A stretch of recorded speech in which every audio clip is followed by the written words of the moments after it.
Blossom is a show about a girl growing up in a house of men. Single-parent household and father raising 3 kids, one who's a drug addict. Blossom is really a coming-of-age story of a teenage girl. It was about, sex and about peer pressure and about how to fit in and whether to be a leader or a follower. I think the key themes about human life is essentially the same, and that's why I think the show is still relevant today. Blossom started with a birthday party that I attended in Miami for a friend of mine named Dion DiMucci, who was the lead singer of a group called Dion and the Belmonts. And I went to his house the next day, and it was a typical family, except that Dad was in the Rock and Roll Hall of Fame. And that struck me as odd and interesting, because all the television shows that I had worked on or I'd seen at the time, the dads were like my dad, and not so much like me, or certainly like Dion. So the concept of having a family sitcom with a hip dad was really where it started. Can you believe that? I didn't think you had those kind of connections. Well, how are you going to get him tickets? Awesome, I know Mick Jagger. We played a gig together at the Cow Palace in '79. It was initially called Richie. It was about a teenage boy and his older brother and his kid sister Blossom.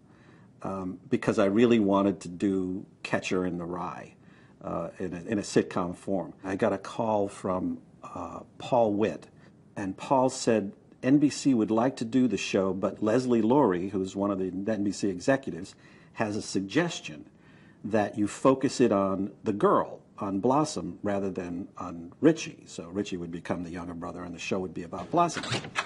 Cheese! You passed! Congratulations! No, I didn't pass. I failed. Worse than the last time. Blossom was not a difficult sell. It was difficult to cast. That's when I was called in to meet with Don Rio on a rainy day. I remember I was wearing my yellow rain hat. She came in and she was wearing a yellow slicker and big red boots. It was raining. And she came in and sat there, and I was just utterly charmed by her. I just really thought this is the only person in the world who can play this part. Hello? Oh. Bonjour, Hotel Bonaparte. Comment allez-vous? Operator, please don't talk that fast. I'm only in French 1. The executives resisted our choices. They wanted the typical pretty girl with the curly blonde hair. And we had several of those come in and read. But the utter talent of the kids that we ended up with just finally won the day. I kept going over the stuff, practicing writing it backwards, like you said, and after a while, I actually started to remember some of this stuff. So how'd you cheat? I hit it in my head. They didn't agree with any of our choices, except for Joey Lawrence. And they weren't really crazy about Joey either, because somebody there said, well, he's sort of used up because he was on Gimme a Break. How can you be used up at 12? This is the only town in the world where that could happen. And of course he wasn't. He wasn't used up at all. It was kind of a cool process. Went in, auditioned, went and had the screen test 2 or 3 days later, and I walked out of the room at NBC, with 15 suits there staring at you. And actually, Paul and Tony and Don came outside and said, congrats, you got it. Dad, I drove your car to the mall to impress a girl. And when I came out, it was stolen. Except it really wasn't stolen. It was only towed because I parked in a red zone. But I didn't know from red. I mean, if they didn't want you to park there, why did they paint it so colorful? We wanted kids who looked real and had character and had attitude. I remember seeing Jenna Von Oy's audition tape. You cannot get a job from a piece of tape. It's impossible. If anybody shows any sort of life on a piece of tape, then you have to see them. Well, I was watching this tape, and it was mind-numbingly boring with these kids reading this part, and then all of a sudden, here's Jenna sitting there wearing a hat. It's funny, Don just said to me a minute ago, tell me you don't still have the hat from your audition. And I was like, oh, do I? And she read the part and just killed it, just knocked it out of the park. And I stopped looking at that moment. I don't think we ever saw anybody else after that moment. When they brought me back in for producers, they said, oh, and make sure she wears that hat. So I think, in a way, this kind of started the whole hat thing, I look back and I think, God, I wonder if my mom dressed me or if I was just feeling particularly sassy that day and put a hat on. But who knew it was going to start a trend? Why do they call them old-fashioned? Because no one under 60 drinks it. I like to think that I picked Michael Stoyanov before anyone knew that I picked him. I was watching Empty Nest, and there was a guy, and he was in his 20s, I'd say. And I looked at him and I said, he looks more like me than my own brother. and he was really funny, but really kind of quirky, and I said to my mom, I said, this is the guy, like, we have to get this guy. Mayim did call me one day and say, I saw this guy on a show and you should take a look at him. And it was Michael Stoyanov. I thought that was really brilliant casting, because obviously that was like the joke that Joey looked nothing like me or Michael. He had these sweet little, Cupid features, and he was just perfectly round, and, and Michael and I were very prominent featured and, Russian stock. And so good casting, I think, for Michael in particular. Hey, check this out. Whoa, nice Harley. Aren't those expensive? About 12 grand, but I'm on my way. How much have you saved? Just enough to buy the brochure. The notion of making it a broken home was the original idea, but the executives at NBC at the time, Brandon Tartikoff, wanted it to be a more nuclear family. So we actually made a pilot with a mother and father. It was very different. I think Mom and Dad are going to split up. Great, we'll get 2 sets of Christmas gifts. Donnie, I'm serious. They still liked the idea. They liked the notion. They liked the kids. So they said, let's do another pilot, and I talked them into going back to the original concept. The transition from that to A Single Father was, I think, kind of the thing that was like, whoa, this is different. This just got really different from everything that we've seen on television. So then we went on a search for Dad. Let me help you. You're gonna braid my hair. I know a lot about knots. I was in the Navy. You were in the band. How hard can it be? Give me a chance here, Blossom. I remember meeting Ted Wass in his audition and a bunch of other dads, and I loved him. And I said to Don Rio, I said, I really want him, I remember I went in for a meeting, and they said, why aren't you just accepting this part? And I said, because I don't really want to be an actor anymore. I want to start directing. And they all started laughing. I said, what's so funny? What's the big joke? And they all looked at each other for a second, and then Paul and Tony and Don said, we'll let you direct the show. Just come and play the part. Ted just has, Ted's charming. He's Ted. He's still one of my closest friends. I think he's a terrific guy. So why don't you join me for a bowl of chocolate ice cream and tell me what's on your mind? Nothing's on my mind. Then why'd you wait up? I didn't wait up. I woke up. Nice try, Blossom, but your pajamas aren't wrinkled and you don't have pillow creases on the side of your face. Blossom was sort of roughly designed to be a sort of Holden Caulfield, kind of a Catcher in the Rye, sort of slightly angst-filled, intelligent teenager. Congratulations, Blossom. What are you going to do now that you've gotten your period? I'm going to Disneyland to punch out Snow White. To have a show really driven about the desires of a girl was very unusual. And we wanted her to be both popular and intelligent and not perfect, but struggling. Mayim was intense, smart, extremely witty, and I think just personified what Don intended the character to be of Blossom, Why aren't we studying French anyway? We live in America. We go to an American school. We have American classmates. We should speak what Americans speak. Spanish. It's like watching a 7-year-old pick up a cello and play a piece of classical music. She has, and had at the time, an understanding of really sophisticated comedic, dramatic structure that she could just execute flawlessly and effortlessly, and it was startling. Why don't you just tell me what the problem is? Dad, I don't have a problem. It went away. Nothing's wrong. You were a big help. Suddenly, I'm very tired, yet I feel great. Good night, goodbye, God bless. I was a year older than Joey, and I was 2 years older than Jenna, and so we all played, I guess, Joey's age, just, or he was supposed to be older than me, but, Jenna and I were playing kind of Joey's age. So I always felt sort of like, oh, I'm a year beyond, the things Blossom's going through this year. She was just always, I think, a 40-year-old in a 14-year-old body. And I think that's what made Blossom so lovable. But if I told you the truth, I'd never go to those parties or go through any of the stuff that teenagers have to go through. Yeah, and I'd be happy. And I'd be miserable. Somehow you looked in her eyes and you just knew that she had an awareness about the world that surpassed those of her peers, including me. Let me tell you something, Six.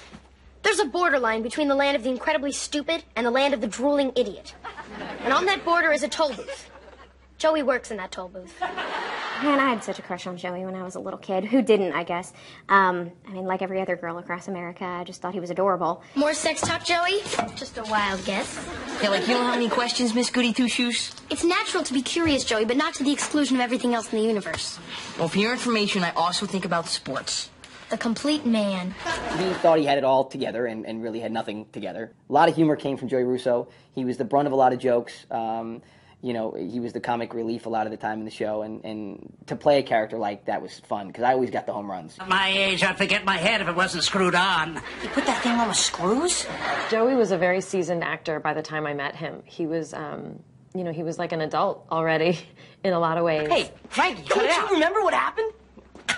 I tripled! Hey, Frankie, deep, it's way back! Frankie, that's enough, man, knock it off! I guess that the take that I had on the characters, it was a little bit kind of off center. You know, it wasn't the typical spot-on, like, dumb jock. And I played it more like he just thought he had seen the world, but really hadn't seen anything, you know? And there was this sort of innocence about him that I think made him very endearing. What'd you get on the test, Joey? I got a 70. You need a 65 to pass, but you need an 85 to stay in the class. I cheated to get in, but I got kicked out of my own merit. It sort of took on its own shape with even a different voice and everything, you know, because I sort of put it up into a higher register in my voice, even at the time, and I was young, so I had a high voice, but it even went higher. And it sort of, you know, kind of became this like thing, where like it was like that, like Dad. You know, you're gonna have the wickedest job. You get to drive around in a car with a siren on top and a bed in the back and pick up unconscious women. Plus, you got a license to loosen clothing. Whoa, unbelievable. The whole whoa phenomenon was really ridiculous, actually. I mean, it was amazing. Whoa, whoa, whoa, whoa, whoa.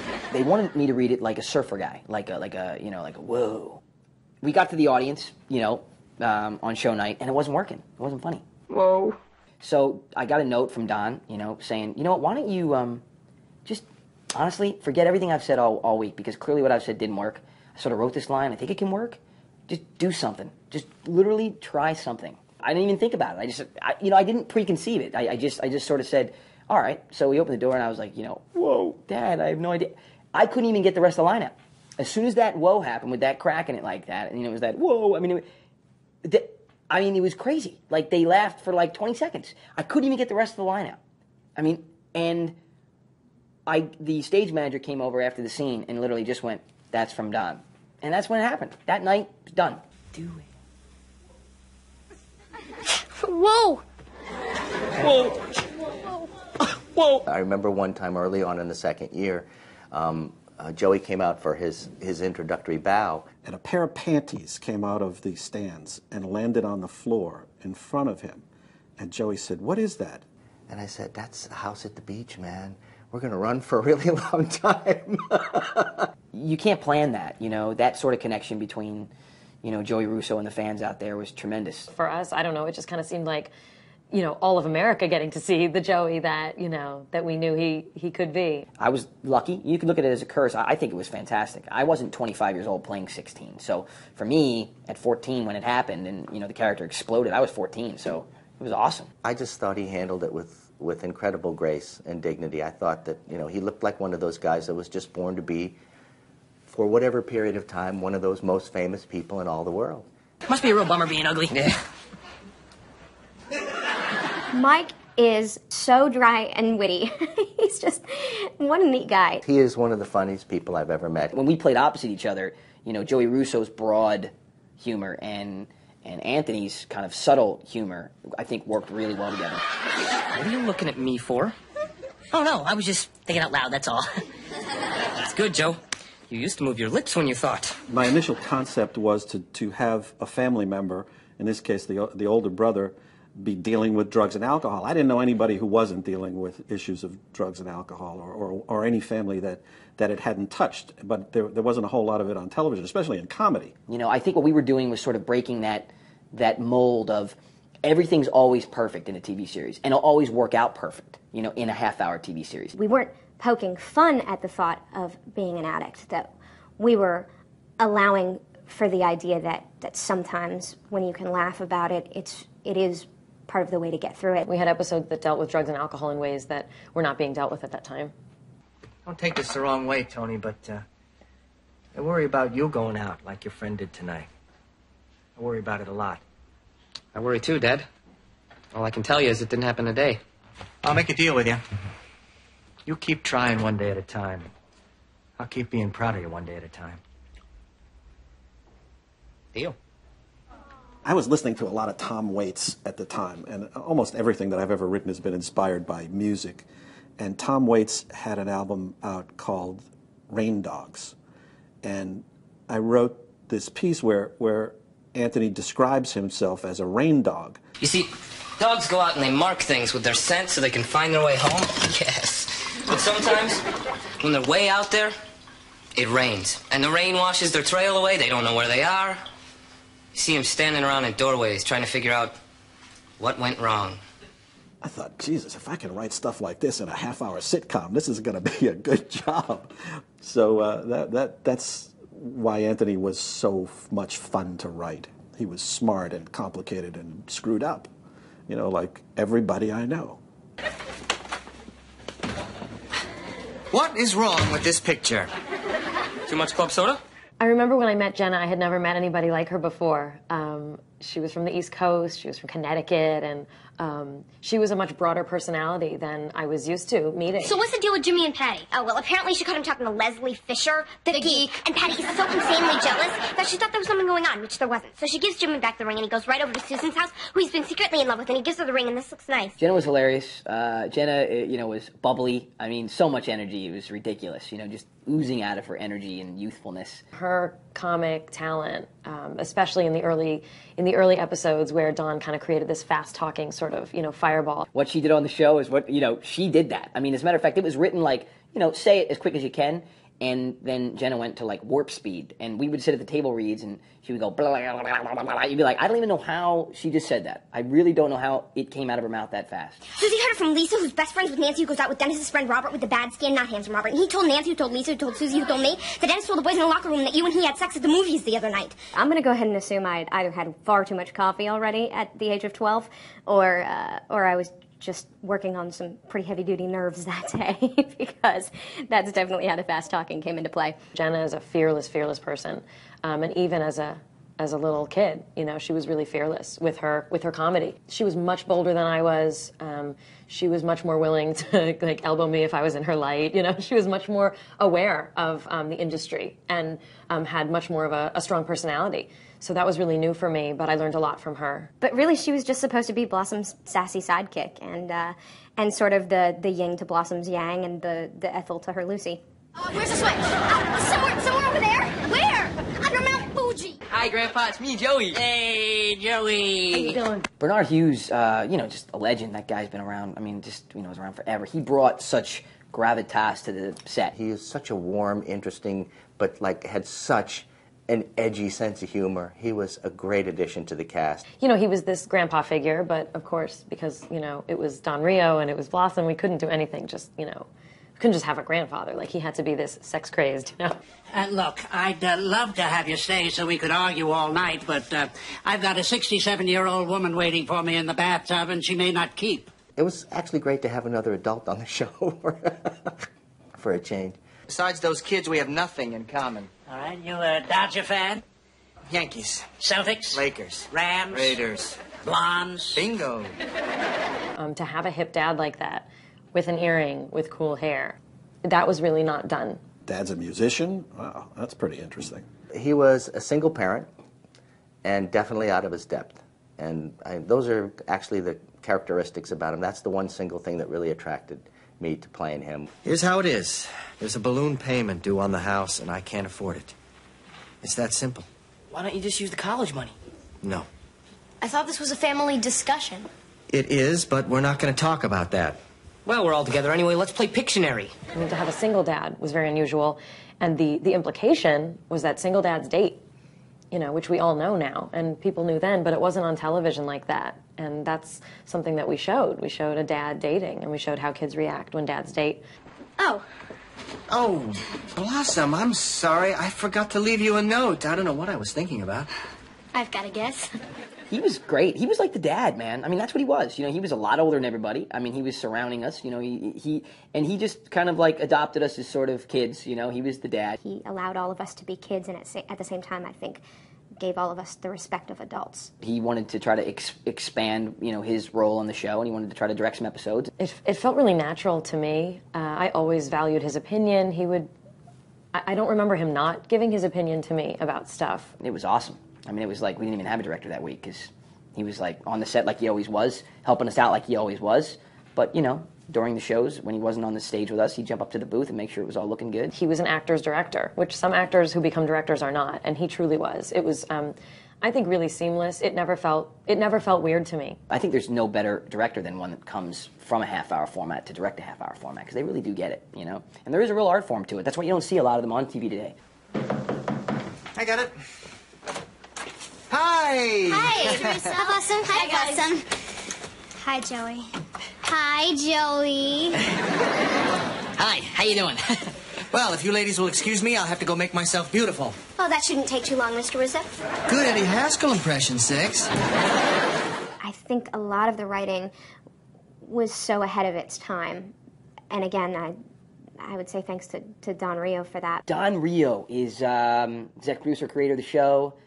Great guy. The most talented, smoothest, most professional executive producer, creator I've ever worked for. He didn't treat us like kids, and I think that was probably one of the most important factors in the success of the show, is that you had 3 kids who weren't treated like kids, so we didn't act like kids. I am absolutely positive that Don had stored up all of these things in his head that he just purged onto paper, and that's what we ended up saying on camera for the first season of Blossom. And I think that's what, you know, comes through in the writing is his passion for what he's working on. Dad, you don't seem to understand. Bobby Brewer scores with every girl he goes out with. Why are you telling me about this somebody I don't even know?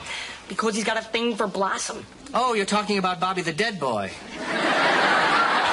There's nothing like doing a sitcom in front of a live audience. You could feel it. You could feel that things that didn't work at all, some things that didn't work, and the writer kept saying, no, it's going to work, it's going to work. It worked. It worked when there was people. You want facts? Fact, she's been to France. Fact, she's been to Europe. And fact, she's supposed to take this anti-nympho medication, but she doesn't. She's going to be all over me. It's a high wire act, you know? It's just so much more exhilarating to crack a laugh. The comedy lives within the relationship of that audience reaction, that immediate audience reaction to what you're saying. And that's kind of where I think the skill of our actors came out, was we knew how to work a joke. You're not Blossom. You can't fool me, you pod person, you Stepford thing. What have you done with my sister? Anthony, it's me. Prove it.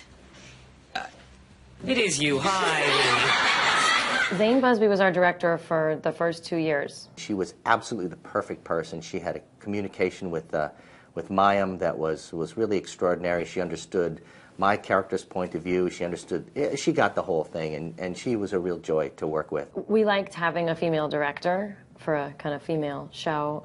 She was a very, very interesting, loud, cool personality. She was funky. It was the first time I'd ever actually, I think, worked with a female director. But we had a lot of men on our staff, and we had Don, you know, we had our show crafted by a man, and so I think we had a really good balance. She was just very quirky and very open. Always wanted me and Jenna to be like Laverne and Shirley. That was like always her thing, you know. And she always wanted us plotzing, which is a Yiddish word for like, so excited you're exploding. So that was always, you know, you're plotzing in this scene, and that's what I remember about Zane. Hey, be cool, Blossom. Later, Fresh. Why didn't you tell me? We did have some really fun couple seasons of great guest stars. Some of them were NBC tie-ins, like having Felicia Rashad in our first episode because we premiered after The Cosby Show. Hi, Mom. Hello, Blossom. We basically got all of Don Rio's favorite people. You know, the coolest people, really, you know, to be on. I mean, we had Little Richard on. Like, it does not get much cooler than Little Richard. I'm sorry that I'm late. We had icons. It was pretty amazing. They were able to get all these people. We used a lot of guest stars because I wanted to meet these people. That's really the truth. You know, if there's somebody that I saw and I admired or I liked, I tried to get them on the show somehow. Give me that. You ought to be ashamed of yourself. I'm sorry, Mr. Bono. That's Mayor Bono. Senator Bono. You know, for us to sit at a table read and sit opposite some of these legends was kind of cool. You know, it made the whole week exciting because you come to the table read Monday morning and you go, I can't believe they got so-and-so to be here. It was really neat. You look a little bit like Salt and Pepper. We are Salt and Pepper. No, I'm talking about Salt and Pepper, the rappers, the stars. Yeah, me too. It was such a neat idea that Blossom would fall asleep and randomly have these strange dreams in which Rhea Perlman would show up at her house in a princess dress, or Alf would be sitting in front of the staircase to heaven. The last thing I remember, I was going through a long, dark tunnel with a light at the end of it. Where am I? New Jersey. You owe me $2 for the toll. Some of the episodes lent themselves to that, like Rockumentary certainly did. Alone at last. You want me to turn off the camera? No, of course not. It's hard to think. People say Blossom, and in your memory it's like this frothy little piece of fluff, but it was anything but that. I think my grandfather could tell I had it on me. How? Because I'm sure the word marijuana was spelled out in sweat beads on my forehead. They had found a joint in the couch, and then there was, you know, she almost got, well, there was a possible date rape in one of the episodes, and, you know, dealing with teen pregnancy and all this stuff, and like a marijuana, like a joint, like, especially in 1992, was like, what? It's not mine, it's not Dad's, it's not Joey's, and it's not Grandpa's. Anything you want to tell me, Blossom? I have glaucoma. We wanted to do stories that were real, that actually had happened to people, you know, that find the humor in serious situations. That's what we do as human beings. That's how we cope. Hi, girls. Hi, Dad. This is not what it looks like. Wait a minute. Blossom, what exactly are we saying here? We're talking about the big time here, Six. The big time? I'm thinking of going to second base. But what they had to do was, I think they had a deal where it said, you know, we need to warn people without putting a parental warning on it. We need to just call it a very special episode, so people understand something's going on that hasn't gone on before on TV. And sure enough, you know, that became like a catchphrase unto itself. On a very special episode of Blossom, Six gets drunk. On a very special episode of Blossom, Blossom gets her period. I mean, the list goes on and on and on. But yeah, we had many, many very special episodes. It's weird. I keep thinking about Anthony. I saw what he went through with his drinking, and I'm afraid it might happen to me. I mean, we do come from the same gene pool. Blossom, you come from the same gene pool as Joey, and you don't think Cabernet is a movie starring Liza Minnelli. I never thought of them as special episodes, but they were just different episodes, and I guess that's the label that got put on them. But if you look at those shows, they're pretty good. In our own way, we were a family. I obviously would not be the person I am without all those experiences. I don't think any of us could really have anticipated the success of the show. We would help half of America grow up. Those essential themes of life and growing up have existed since the beginning of time, and I think that they're still very relevant today. Just getting on with the rest of your life after having that behind you it's a tall order.